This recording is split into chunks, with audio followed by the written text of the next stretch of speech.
I think for some time now, probably several years, I've been telling people how to sharpen their saws. And there's a lot of confusion around the saws themselves as to which size saw do I need, and do I sharpen it for a rip cut or a cross cut.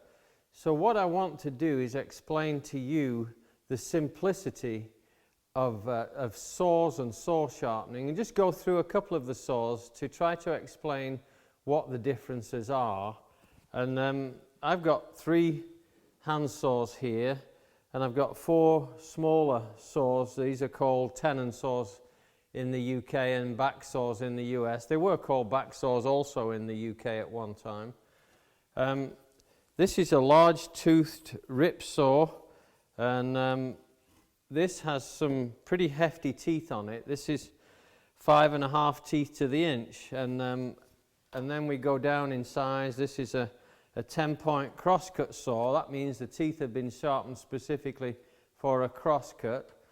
And then this one is also an 11-point saw, and this one is a panel saw, and this rips and cuts in the same saw. And I want to explain why we got to this confusion of saws. This is a larger tenon saw. It's 14 inches long. It's 11 points per inch, so this is the same size tooth as this one, and this one has a rigid back that keeps the saw rigid as it goes into the cut. Here's another 11-point saw, slightly shorter, a couple of inches shorter, same size teeth. And then I've got a smaller saw even yet. This is a 10-inch, and then this is an 8-inch. These have the same size teeth. These are 16 points per inch. But it's amazing, really. All of these saws except this one are all sharpened for a rip cut pattern, but they will also cross cut, except the large tooth saw. This one will not cross cut very easily. So let me give you a quick demonstration on how these look when you saw with them, so you can assess things for yourself.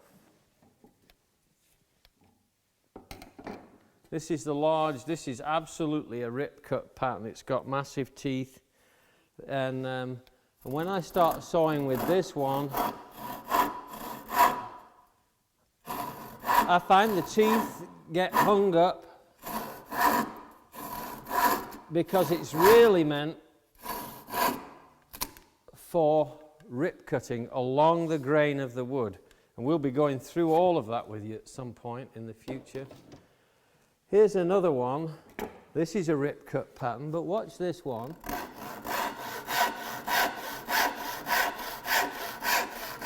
This cross cuts just fine. It cross cuts very well. What about this one? This is the crosscut pattern. This one has fleam teeth, and I'll explain that to you shortly. Now, I can definitely see the difference here on the top here. I can see a much cleaner cut with this rip cut, with this cross cut here. This one's very close to it, and this one is very ragged, and you can see the outbreak down here. The big rip cut just chewed up the out cut, and the other ones are much finer, so much so I can just flick and you'll see a cleaner cut on the outside there.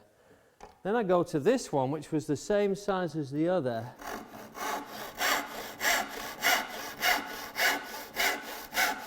This is a tenon saw. What do you use a tenon saw for? Cutting tenons.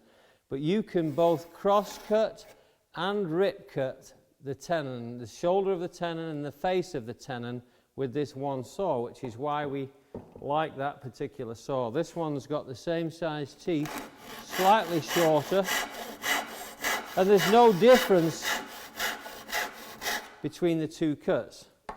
One thing's different is the thickness of the steel on that one is slightly thinner than this one, so I get a finer curve.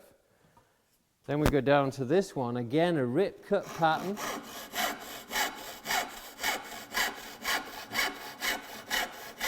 This one cuts beautifully. This is probably what I would use for my dovetails, for small tenons and so on. So there's a purpose in owning each one of these saws, but to get you started, we're going to reduce this number of saws. So there's my small, very superfine dovetail saw. This is a beading saw, we'd use it for that.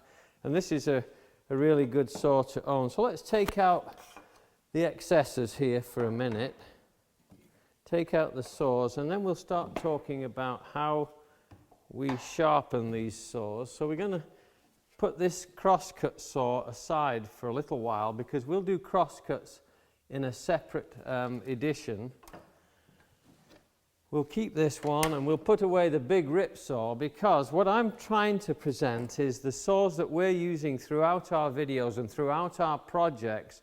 We actually rely on one or two saws. So we're going to rely on these two saws.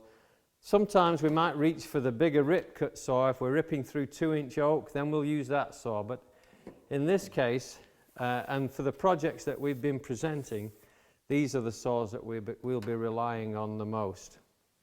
I think it might help at this point just to show you the two different patterns closer in. And what I've got here, this is something I put together from wood. And what this shows you is what we call a progressive rip cut pattern that we use on most saws. This is what simplifies my method of sharpening and presents it for new woodworkers and seasoned woodworkers to establish this pattern. So when we actually start sharpening the saw, if this is the tip of the saw, the handle is at this end here. This is the heel, this is the toe. When we place the saw file into this gullet here, you can see that, or I can see that the top of the saw file, it actually is almost level. It's slightly sloping forward. But when I move in the first 1 inch, I keep that pattern all the way through for the first 1 inch of the saw. So if it's a 14 point, 15 point per inch saw, I just count the number of teeth, and then as I take a stroke, I go 1, 2, 3, 4, 5, and I count to 15, and I know I've gone my 1 inch. After I've gone my 1 inch, I rotate my file slightly more forward, and I go another inch, which is progressively changing the shape of the tooth. Now when I get down to this point here, I think you can see that the face of the file in here is perpendicular, and that's what gives me the aggressive rip. I need that aggressive rip nearer to my hand, and it doesn't matter which size saw I sharpen, I always have my saws sharpened with a perpendicular face all the way up to the handle of the saw from here on. So the top of the file is sloping quite markedly, but I don't have to be concerned about that. My eye hand coordination can arrange for this file to be perpendicular.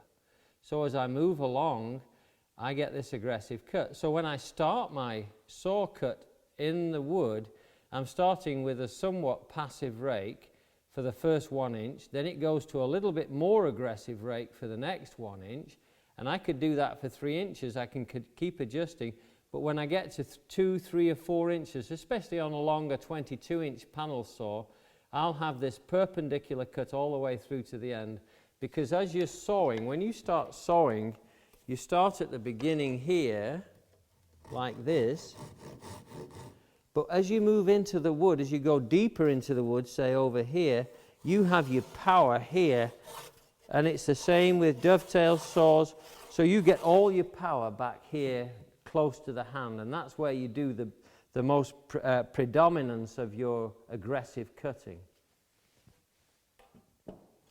With the fleam tooth, this is a very different pattern here. This fleam tooth is essential on larger saws. So if you have a 6-point, 5-point, 4-point saw, and you're planning on cross-cutting a limb or a beam or a large section of wood, you would definitely need a cross-cut saw. We still apply this to some of the smaller saws, because if we're cutting plywood, if we're cutting lots of cross-grain wood, then we probably would change the pattern on our tooth from a rip cut to a fleam cut, which is why I have this other fleam cut saw over here. And I might keep a fleam cut saw permanently to a fleam cut pattern, because it just helps me in my panel cutting. But generally, we're going to stay with a rip cut pattern, and we'll show you now how to sharpen that pattern and maintain your saws. Now that we've narrowed this down to a couple of saws, I want to show you how to sharpen the saw, and I want to give you some information that will help you better understand the complexities and the simplicity of sharpening hand saws with a rip cut pattern. Rip cut is the simplest pattern. Cross cut with a fleam tooth is not very complicated. These two saws have the same size teeth. They're both 11 points per inch. So we'll set one aside and we'll focus on this one. This has the stiff back, and this is probably the one that you'll have to sharpen the most of any of the saws that you have.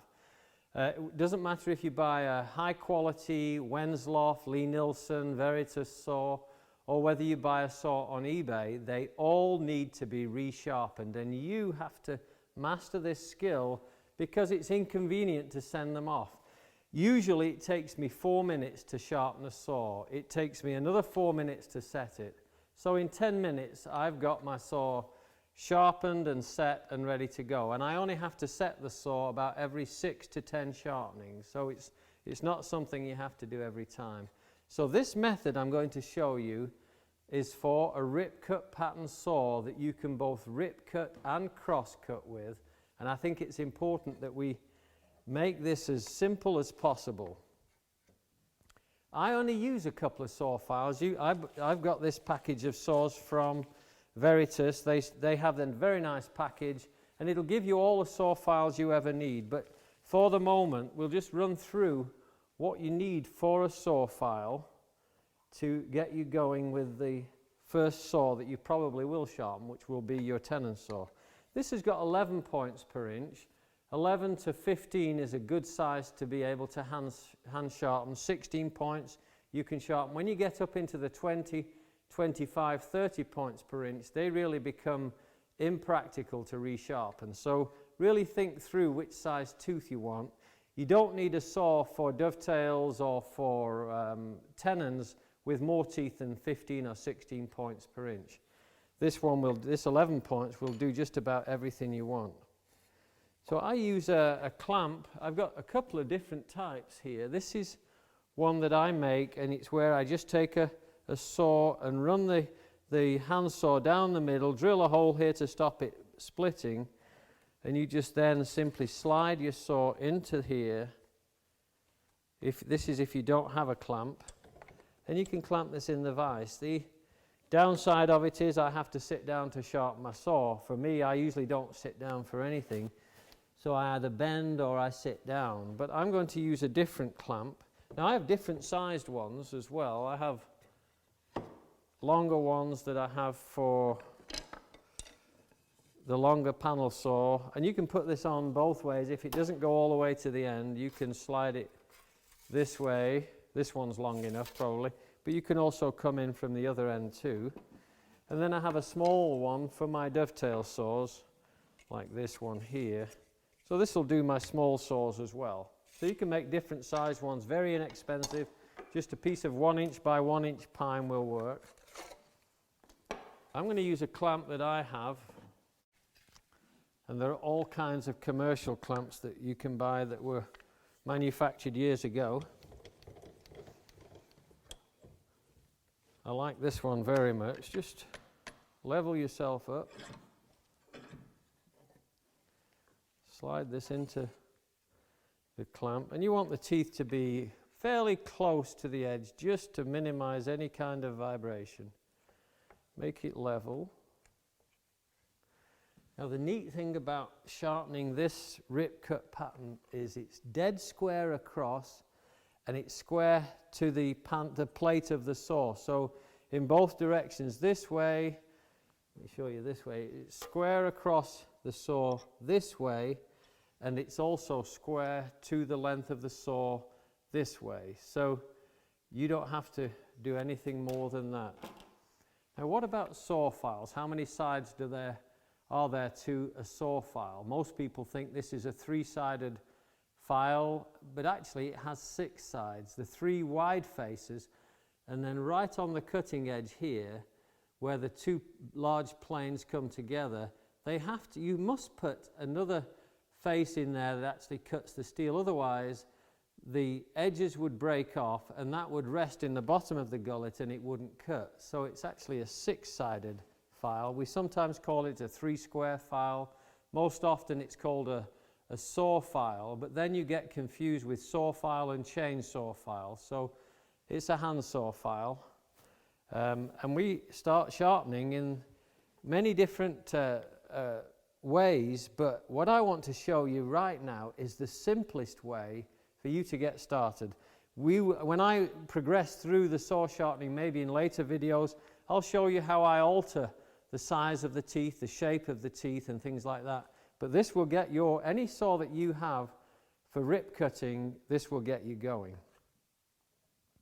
The first thing I do is I run a file, a flat file, single cut flat file, called a bastard file or a mill file. Pull this across the tops of the teeth just with one stroke.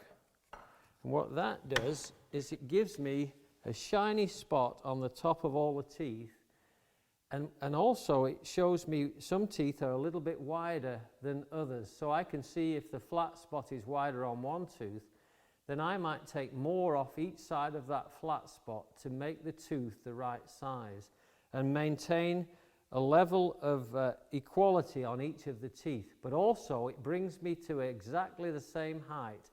So I file from both sides until that shiny spot gets smaller and smaller. And usually it's all done with 1 or 2 strokes or half a stroke extra. So now, remember what we said in the beginning. When we start filing, the first 1 inch, which will be 11 points, is going to be with the top of the file dead straight, dead level, should I say, perfectly level, so the first 11 strokes. Remember that the length of stroke, the pressure that you put on each of the saw strokes is going to affect the size of this tooth, so you have to be conscious the whole time. The most important thing is going to be the size of the tooth and the size of the saw file. What I did is I measured the height of the tooth, and this will just be visual for you more than anything. The height of this tooth is 1.34 high, and the size of my file needs to be at least twice that height.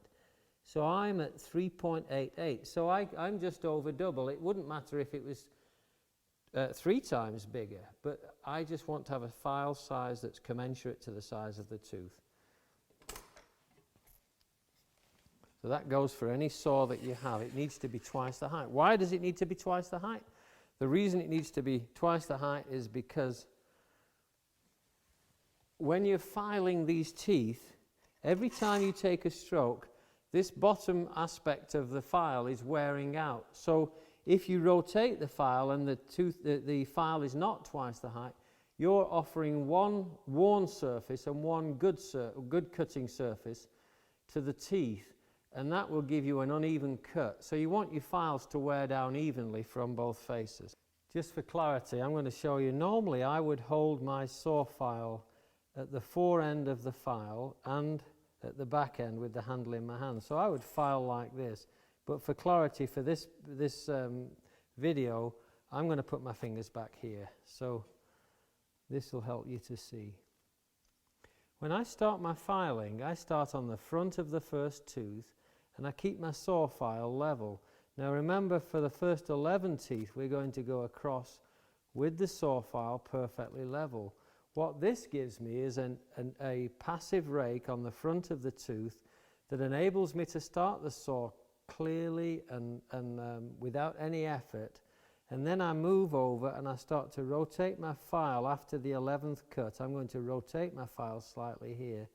Then after the next inch, which will be another 11 teeth, I will be perpendicular here. So this gives me an aggressive front to the teeth that will actually cut. So when I'm cutting across the grain, I'll lighten up on my cut. When I'm cutting with the grain, I can press aggressively into the wood. So first of all, we're going to go with the first pass here. We start here, level on the top, and push forward. Couple of strokes, light strokes, same length strokes.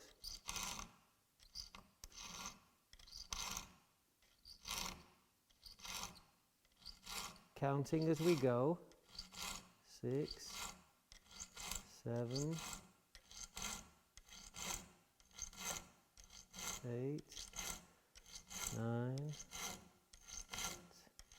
10, and 11. So what I've got now is I rotate my file slightly here, go into my next gullet, same again, 2 strokes in each one.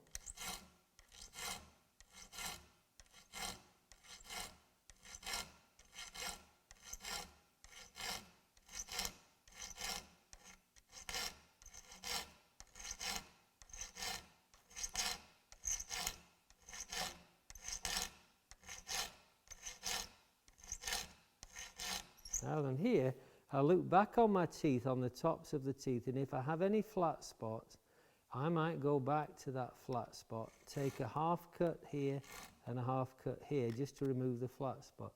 So now I'm back into my 11th, so this is 2 inches from the end of the saw. Now on this one now, I'm going perpendicular with this face, so this is perfectly up and down. This gives me an aggressive rake to the tooth. So 1, 2, 1, 2. And this isn't critical, but you want to try and maintain a regular path for that file and keep everything the same. So I'm dead square across and my saw file is level from front to back. I'll go across all of the teeth this way now. Whoops.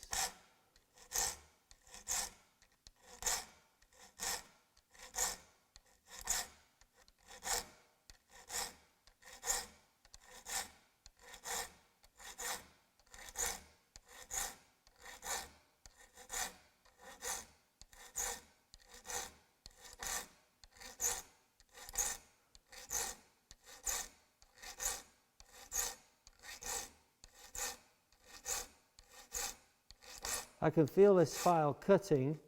A saw file will actually usually cut 10 to 20 saws,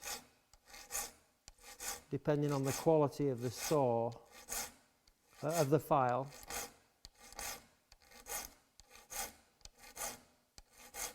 So in America, I recommend you buy Grobay files. And in Britain, you could buy Grobay or you could buy Barco. Barco are very good files. I think they are about the best I've come across. Keep that saw file perpendicular. Keep the saw stroke, the file stroke the same. Same number of strokes.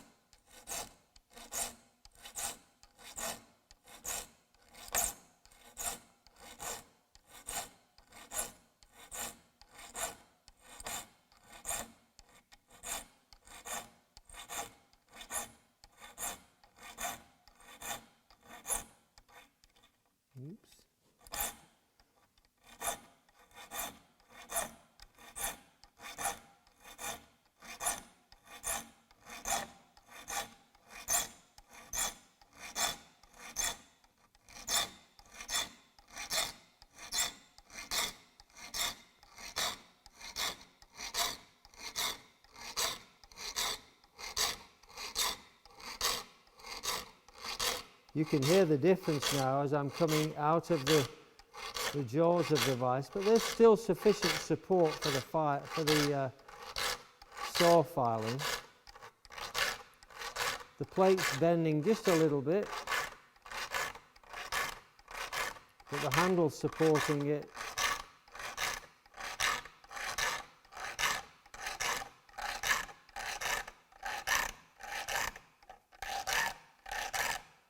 Now you can see here this back tooth is disappearing as they do on the fore end and the rear end here.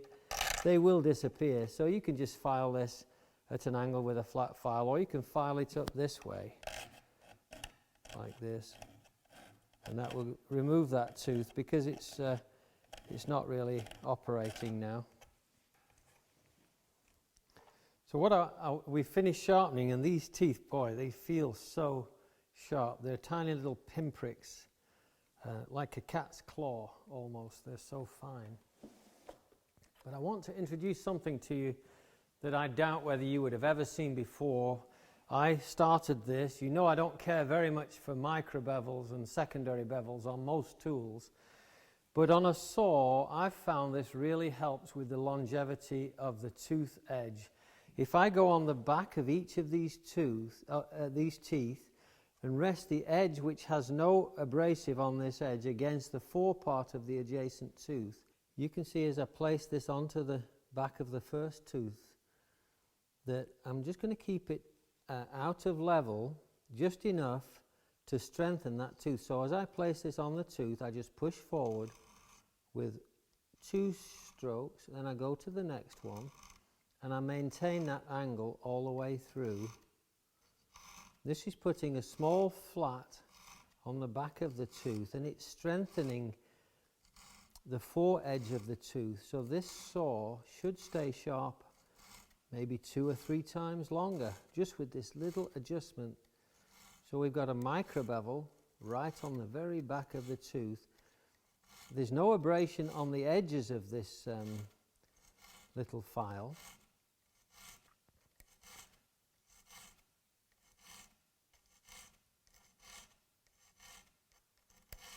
Very worthwhile, this extra step. Never seen this before by anybody. I just realized one day, some time back, that with a micro bevel on the back, my saws in the school stayed sharper. So now I want you to be able to do this. These little files don't cost very much, and it'll probably do your saws for several years.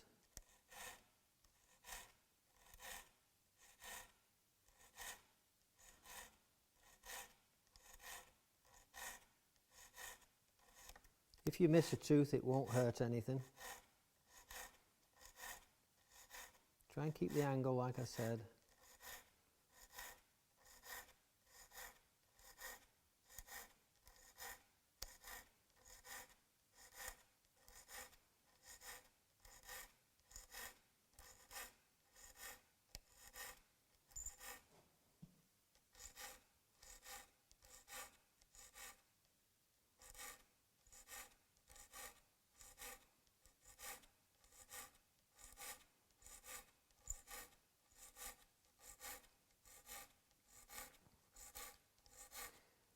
I enjoy sharpening saws.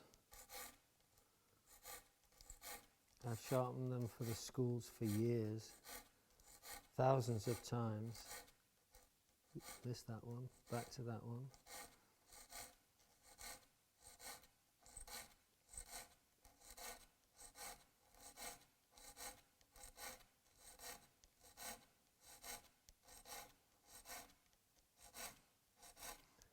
You could do this to any saw.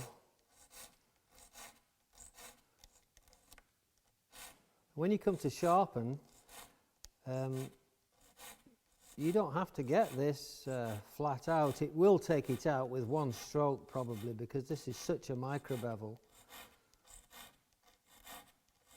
or a micro-sized bevel. But any saw, you can do this on all your saws.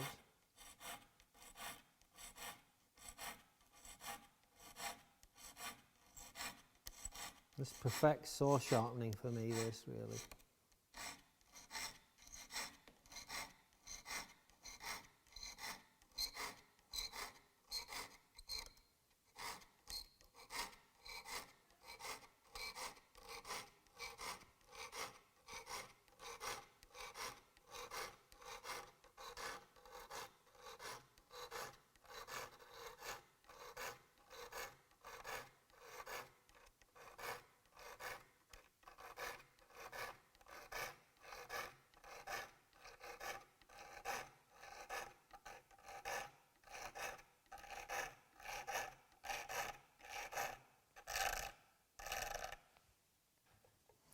So that's all the sharpening done, and now I have to introduce what we call saw setting, and this can be done before or after the final sharpening is done. You just have to be careful when you offer this to the saw that you don't damage the teeth, but if you're gentle it won't hurt them.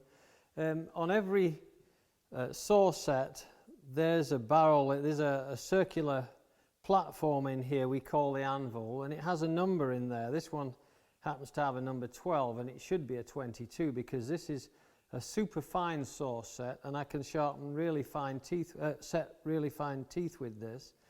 And what we have is the plunger is right in the middle of the barrel, so when I move this forward or squeeze the triggers here, the two aspects of the plier part, it punches it forward and then the anvil itself hits from the other side and strikes the tooth and bends it on the anvil. So let me show you how we set the saw. I'll just do 1 inch for you just to show you. So I can squeeze this here now. I squeeze this tooth and then I skip a tooth, and you can see how the plunger here, that plunger moves forward, the barrel moves forward, and then the hammer, which is that narrow point in between, that's, we call that the hammer, and the back part that you can see the number 12 on is actually called the anvil. So I rest the saw set down onto the teeth and squeeze every alternate tooth that's leaning away from me. Now if you have a saw that doesn't have any set on it because it's been worn down, you can go either direction.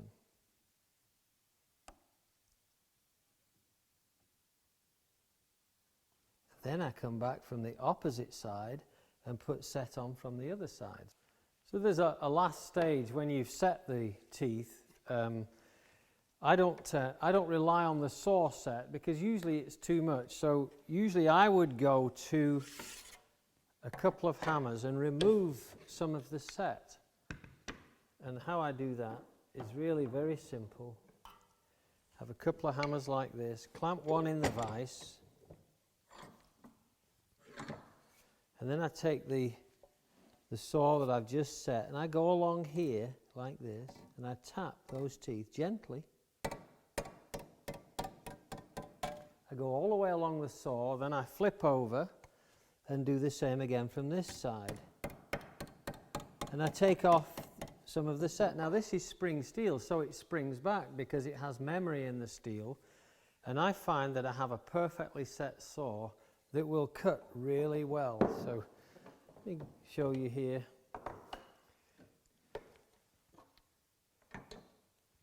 Piece of oak here. So if I just cut a tenon or something like that, or if I wanted to saw a longer tenon,